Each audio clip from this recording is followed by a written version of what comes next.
Warsaw, September 1939. General Johannes Blaskowitz sat at his desk, pen in hand. This decorated Wehrmacht officer was about to risk everything by documenting Nazi atrocities. But what drove Blaskowitz to challenge the SS at the height of their power? This is the story of a man caught between duty and conscience during World War II's darkest hours, and the price he paid for choosing moral courage over blind obedience in Nazi-occupied Europe.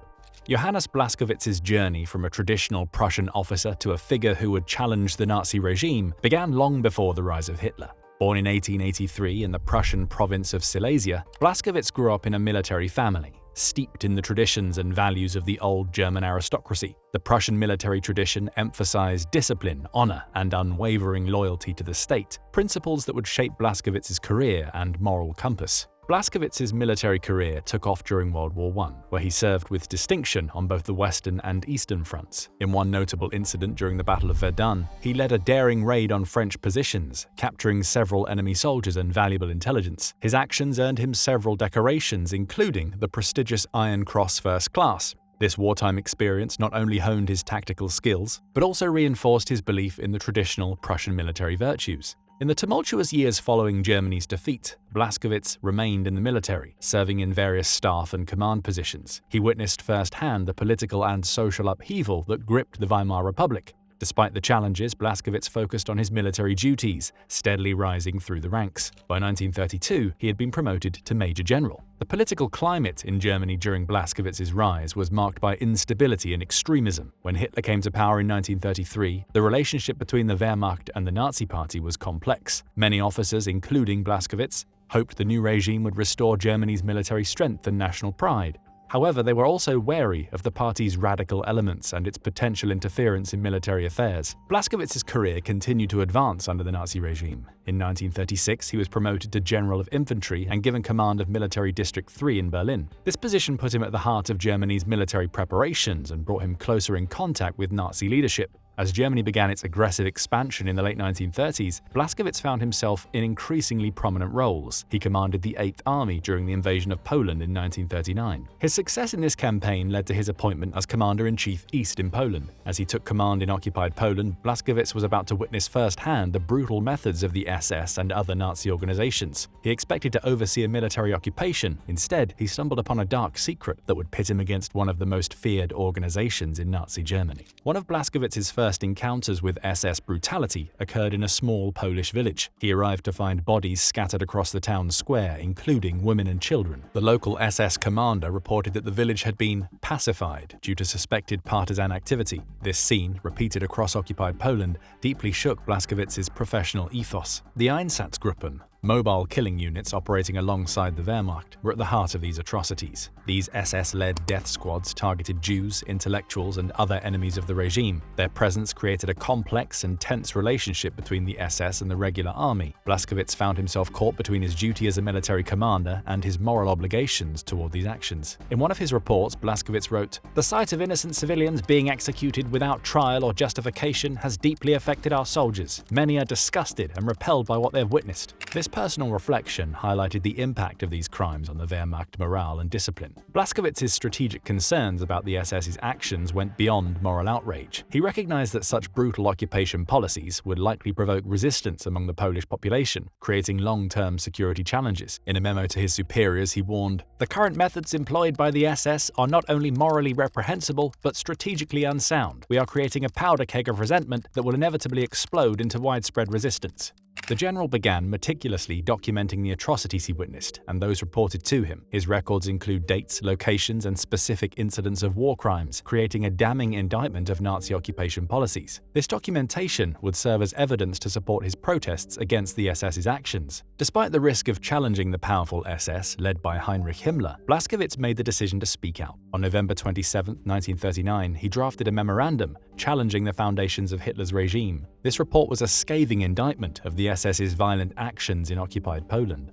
Blaskowitz's first memo expressed deep concerns about the SS's behavior. He cited specific incidents of mass executions, arbitrary arrests, and the mistreatment of civilians. The general argued that these brutal tactics were causing unrest among Wehrmacht soldiers and undermining military discipline. He noted that many soldiers were disturbed by witnessing executions and looting, which conflicted with their sense of military honor. The reaction from Nazi leadership was swift and severe. Hitler dismissed Blaskowitz's concerns as childish and criticized the general's moral stance. In a telling statement, Hitler declared, "No war could be won with the methods of the Salvation Army." This response highlighted the fundamental ideological conflict at play. High-ranking Nazi officials reacted with hostility to Blaskowitz's report. Heinrich Himmler, the head of the SS, and Hans Frank, the Governor-General of occupied Poland, dismissed the general's concerns as weakness. Other Wehrmacht officers had mixed reactions to Blaskowitz's stance. Some privately agreed but were too fearful to speak out. Others distanced themselves to avoid political repercussions. A few brave officers quietly supported Blaskowitz's position.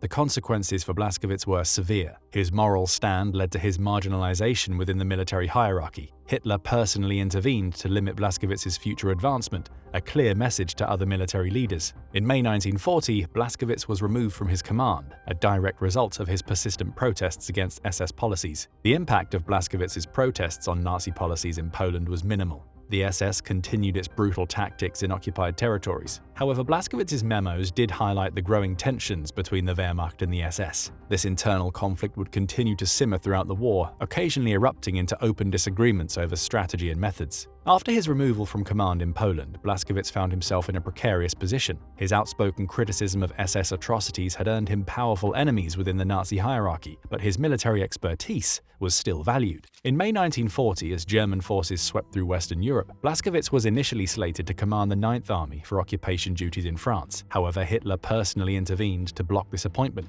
a clear sign of the Führer's lingering resentment towards the general. Instead, Blaskowitz was assigned the minor role of military governor of northern France, a position he held until October 1940. In October 1940, Blaskowitz was given command of the 1st Army in occupied France, on the southwest coast between Brittany and the Pyrenees. The general's role in the war took on new significance on the 10th of November 1942, when the 1st and 7th Army under Blaskowitz's command launched Case Anton, the military occupation of Vichy France. This operation marked the end of the nominally independent French state and brought the entire country under direct German control. In this capacity, Blaskowitz implemented policies aimed at maintaining order while minimizing friction with the local population. He encouraged his troops to assist French farmers and avoid unnecessary conflicts, recognizing that a constructive relationship with civilians was both ethically sound and strategically beneficial. On the one hand, he aimed to ensure that German counterinsurgency efforts were carried out in line with international standards as much as possible. Blaskowitz took steps to publicly distance himself from SS atrocities, such as the Oradour-sur-Glane massacre in June 1944, where SS troops killed 642 civilians. On the other hand, when the prefects in Toulouse raised concerns about crimes against civilians during SS counterterrorism operations, Blaskowitz responded by defending the German army's right to protect itself. However, he openly acknowledged that these actions sometimes led to innocent people being harmed. As the tide of the war turned against Germany, Blaskowitz faced increasingly difficult challenges. In May 1944, he was appointed head of Army Group G, tasked with defending southern France from the imminent Allied invasion. Despite being heavily outnumbered, he managed to stabilize the front and lead a fighting withdrawal to avoid encirclement. In September 1944, Blaskowitz commanded German forces during the Fence of Nancy, avoiding encirclement but losing the city. After retreating to Alsace, he followed Hitler's orders to counterattack Patton's US 3rd Army, briefly pushing them back before being halted. Replaced by Hermann Bulk, German forces fortified Metz, leading to a 10-week battle causing heavy casualties on both sides. Blaskowitz later criticized Patton's approach, suggesting an alternative strategy would have been more effective.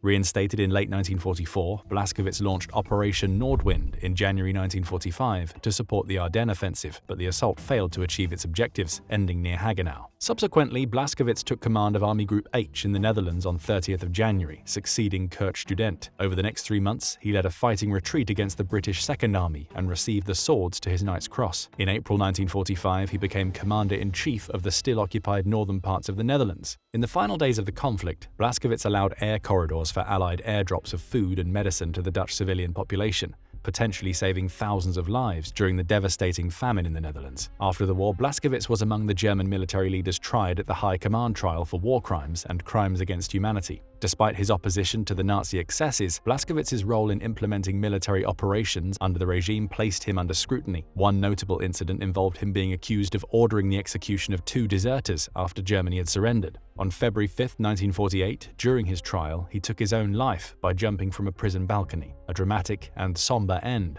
to the life of a man caught between duty and his conscience. Blaskowitz's indictment and death remain puzzling to scholars. as he was widely expected to be acquitted. Both his defense and the prosecution believed an acquittal was certain, with some historians noting that Nuremberg judges viewed Blaskowitz as a positive example of how a Wehrmacht officer could have behaved.